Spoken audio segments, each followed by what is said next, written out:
नमस्कार, आप देख रहे हैं अश्वमेघ न्यूज और मैं हूं आपके साथ मानवी ठाकुर। शुरुआत करते हैं आज की खास खबरों के साथ।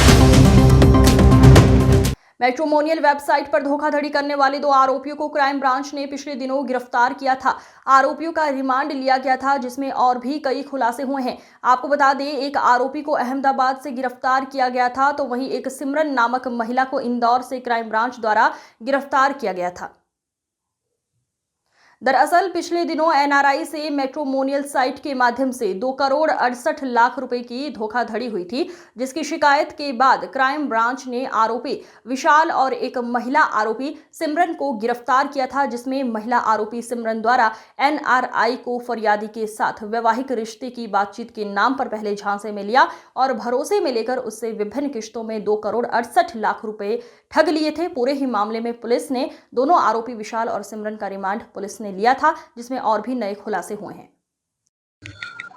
2 करोड़ 68 लाख की जो मामला था, जिसमें मैट्रिमोनियल फ्रॉड हुआ था, जिसमें थाना क्राइम ब्रांच में एफआईआर रजिस्टर की गई थी, उसमें पूछताछ की जा रही थी। 15 तारीख तक का पुलिस रिमांड था। इनका पुलिस रिमांड और बढ़ाया गया है लड़के का, और 21 तक का पुलिस रिमांड लिया गया है। इसमें कुछ जो बैंक अकाउंट है उसमें ट्रांजेक्शन आए हैं, उसमें ये संभावना जताई जा रही है दूसरे के नाम से ट्रांजेक्शन आए हैं। इसमें ये संभावना जताई जा रही है कहीं ना कहीं दूसरे लोग भी इसमें फ्रॉड का शिकार हुए हैं। तो अभी फिलहाल बैंक से डिटेल्स मांगी जा रही है, और डिटेल्स मांगने के आधार पर उन व्यक्तियों से पूछा जाएगा ये पैसा किस तरह का आया है, क्योंकि बैंकिंग ट्रांजेक्शन में अलग अलग स्टेट से पैसा आना प्रतीत हुआ है। तो ऐसा प्रतीत होता है कहीं ना कहीं इनके द्वारा और लोगों के साथ भी फ्रॉड किया होगा, ऐसी संभावना बताई जा रही है। बैंकों से जानकारी आने पर और अपडेट हो पाएगा। सर, इसमें एआई से जो वॉइस ट्रांसफर की थी या सॉफ्टवेयर डाला था? नहीं, ऑलरेडी इस तरह के सॉफ्टवेयर भी आते हैं और इस तरह के ऐप आते हैं। तो ऐप के जरिए इसके द्वारा वॉइस ट्रांसलेटर जो ऐप होते हैं, उसके ऐप के जरिए उसके द्वारा वॉइस चेंज की। तकरीबन कितने दिनों तक वो पैसा देता रहा?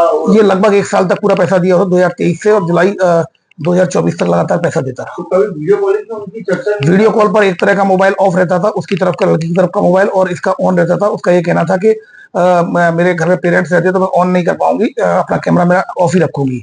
पर गलती से एक दिन वो कैमरा ऑन हो गया था उसका, तो उसमें लड़का दिखाई दिया, तो एकदम ये घबरा गया। फिर तब उसने फिर संभाला बात को कि वो मेरे भाई आ गया था, इस वजह से मैंने फोन काट दिया था। तो कुल मिलाकर वही शंका हो गई थी, तो इसकी भी इन्वेस्टिगेशन लिया गया। तो सर, ये बात जो है सब बहन अकेली करती थी या भाई बहन दोनों करते? नहीं, जब एक्चुअली में बहन की शादी हो गई थी, बहन मूल रूप से लोग अहमदाबाद के रहने वाले, बहन की शादी इंदौर में हुई है और ये अहमदाबाद रहता है।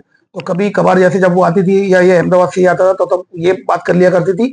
नहीं, मेन रूप से वही बात करता था लड़का। जो पैसे जो इन्होंने लिए अभी तक कुछ सीज किया है? कितना अमाउंट सीज कोर्ट के माध्यम से सीज किया जा रहा है, उसमें अच्छी खासी अमाउंट सीज होगा। उसमें स्टॉक भी है, तो लाखों का स्टॉक है उनका, 4 व्हीलर्स हैं, और इसके अलावा जो इन्होंने लोन चुकाए हैं, तो कहीं ना कहीं इसमें अच्छी रिकवरी होगी। और भी कई ऐसे केस सामने आए हैं? अभी मैंने अभी बताया जैसे कि कुछ बैंकिंग ट्रांजेक्शन हुए हैं। अब उसमें किन लोगों का पैसा है, किन लोगों ने इनको पैसा दिया है, तो वो आइडेंटिटी बैंक से जानकारी ली जा रही है उन अकाउंट्स के बारे में, फिर उसके आधार पर स्पष्ट रूप से कुछ कहा जा सकता है। इसके बहन ने मुझे बताया, पूछता हूँ। ये जो बातें आई हैं, जो पूछताछ में ही क्लियर हुई हैं, और एविडेंस इन्वेस्टिगेशन के आधार पर क्लियर हुई।